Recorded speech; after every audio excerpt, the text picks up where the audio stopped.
Gaza में बच्चे हुए कुपोषण की शिकार, समंदर पार से आई दुआ और खाना, मिस्र से गाजा तक बहा इंसानियत का कारवां। बराक ओबामा, सोनिया गांधी ने उठाई आवाज, मोदी सरकार की खामोशी पर भी गिरी गाज। पूरा मामला जानकर हैरान रह जाएंगे।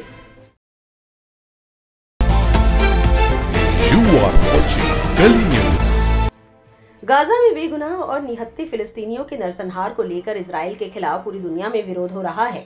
इजराइल ने कई महीनों से पूरे फिलिस्तीन का नाकाबंदी कर दी है, जिससे यहाँ मानवीय सहायता नहीं पहुँच पा रही है। इस वजह से पूरे फिलिस्तीन में खाने पीने की किल्लत हो गई है। गाजा स्वास्थ्य मंत्रालय के मुताबिक 24 जुलाई 2025 तक भूखमरी और कुपोषण से 122 लोगों की मौत हो चुकी है। भूखमरी और कुपोषण से जूझ रहे बच्चों की जो तस्वीरें सामने आ रही हैं, काफी विचलित करने वाली हैं।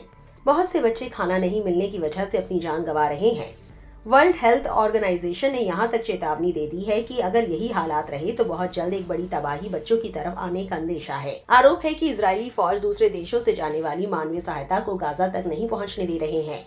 इसके बाद कई अरब देशों के कार्यकर्ताओं ने विरोध जताते हुए प्रतीकात्मक तौर पर खास पहल शुरू की है, जिसका नाम अ बॉटल ऑफ होप दिया है।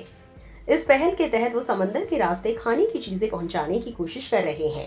इसमें प्लास्टिक की मजबूत बंद बोतलों में खाना भरकर उन्हें समंदर में बहाया जा रहा है, ताकि वो बहते बहते गाजा के मजलूमों तक पहुंच जाए। अच्छी नीयत से मानवाधिकार कार्यकर्ताओं के जरिए की गई ये मदद अब गाजा के मजलूमों तक पहुंचने लगी है। इसकी वीडियो सोशल मीडिया पर तेजी से वायरल हो रही है। इसमें देखा जा सकता है कि समंदर में एक बोतल तैरती हुई दिखाई पड़ती है, जिसे एक बच्चा और फिर नौजवान शख्स बाहर निकालते हैं। इस बोतल में खाने की कोई चीज होती है, जिसे देखकर दोनों बहुत खुश होते हैं। बोतल को फिलिस्तीनी नौजवान काटता है, जिसमें अनाज के साथ कागज पर लिखा एक नोट्स मिलता है, जिसमें अरबी एक खास संदेश लिखा है। इस नोट्स में लिखा गया है, मिस्र से गाजा तक। इसमें भेजने वाले ने फिलिस्तीनियों के लिए दुआ करते हुए लिखा, हम दुआ करते हैं कि अल्लाह तुम पर रहमत बरसाए और तुम सबकी मुश्किलें आसान करे। गाजा का नौजवान इस तोहफे को पाकर काफी खुश होता है और मिस्र की तरफ इशारा करते हुए मदद करने वालों का शुक्रिया अदा करता है। इस तरह के बहुत से वीडियो को सोशल मीडिया पर मिली जुली प्रतिक्रिया मिल रही है। मिस्र से समुद्र के रास्ते फेंकी गई खाद्य सामग्री की बोतलें गाजा समुद्र तट पर जा पहुंची। अल्हम्दुलिल्लाह, बोतल के अंदर एक पर्ची में लिखा हुआ था, हमें माफ कर देना गाजा वालों, हम आपके लिए बस इतना ही कर पाए। अनस अल शरीफ नाम के एक शख्स ने लिखा, गाजा के अंदर से ज्यादातर हवाई सहायता उन इलाकों में उतरती है जो इजरायली कब्जे में है। सहायता ट्रक अंदर नहीं आए और जो आए वो इजरायली ठिकानों के पास लूट लिए गए। भूखे नागरिकों को कुछ नहीं मिला। अकाल तोड़ने के दावे झूठ है जो सिर्फ कब्जे को फायदा पहुंचाते हैं। टीआरटी वर्ल्ड ने एक रिपोर्ट शेयर की है, जिसमें एक फलस्तीनी व्यक्ति ने बताया कि गाजा में एक मछुआरे को समुद्र में एक बोतल मिली जिसमें थोड़ी सी दाल थी। उसने खुशी जताई और इजराइल की नाकेबंदी के बीच भेजने वाले का शुक्रिया अदा किया। 23 जुलाई को एक मिस्र व्यक्ति ने अनाज और आटा भरी प्लास्टिक की बोतलें समुद्र में फेंकी, उम्मीद करते हुए कि वो गाजा पहुंचेंगी। गाजा में इजराइल की सैन्य कार्रवाइयों के बीच भूखमरी जान ले रही है। गाजा से आ रही तस्वीरें इंसानियत पर सवाल उठा रही है।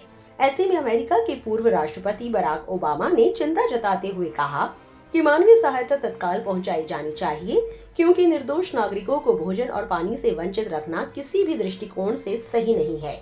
भूख से मरते बच्चों को बचाओ।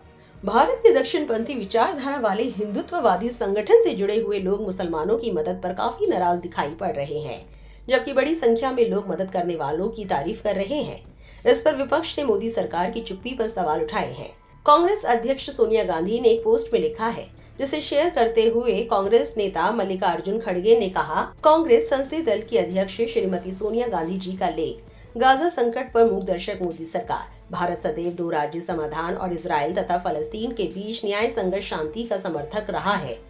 1974 में इंदिरा गांधी के नेतृत्व में भारत पहला गैर अरब देश बना, जिसने फलस्तीन मुक्ति संगठन पीएलओ को फलस्तीन जनता के एकमात्र और वैध प्रतिनिधि के रूप में मान्यता दी। 1988 में भारत उन शुरुआती देशों में था जिन्होंने फलस्तीन को आधिकारिक मान्यता दी। इजराइल द्वारा गाजा के लोगों पर लगातार जुल्मों के बीच प्रधानमंत्री मोदी की शर्मनाक चुप्पी बेहद निराशाजनक है। ये नैतिक कायरता की पराकाष्ठा है। समय आ गया है कि वे स्पष्ट और साहसिक शब्दों में उस विरासत की ओर से जोरदार आवाज उठाएं, जिसका प्रतिनिधित्व भारत करता आया है। आज समूची मानवता के सामूहिक विवेक को झकझोरने वाले इस मुद्दे पर ग्लोबल साउथ फिर से भारत के नेतृत्व की प्रतीक्षा कर रहा है। बता दें, ये पहल मिस्र, लीबिया, अल्जीरिया और मोरक्को जैसे देशों के लोगों ने हाल ही में शुरू की है। इसे एक आखिरी कोशिश के रूप में देखा जा रहा है, क्योंकि दुनिया भर की चुप्पी और अंतर्राष्ट्रीय दबाव के चलते गाजा तक किसी भी तरह की मदद पहुंचाना लगभग नामुमकिन हो गया है। इजराइल की क्रूरता सख्त नीतियों की वजह से वहां राहत सामग्री भेजने पर पूरी तरह रोक लगी हुई है। इस मुहिम में लोग खाली पानी की 1 या 2 लीटर की बोतल में चावल, दाल या अन्य सूखे खाने की चीजें भरते हैं, फिर उन्हें अच्छी तरह बंद करके भूमध्य सागर के किनारे पानी में डाल देते हैं। इन बॉटल्स को मिस्र, लीबिया, ट्यूनीशिया, अल्जीरिया या मोरक्को से समंदर में डाल देते हैं। उम्मीद की जाती है कि समंदर की लहरें इन्हें गाजा के तट तक ले जाएंगी। आपकी इस मुहिम को लेकर क्या राय है, कमेंट में जरूर लिखें और इस वीडियो को ज्यादा से ज्यादा शेयर करें।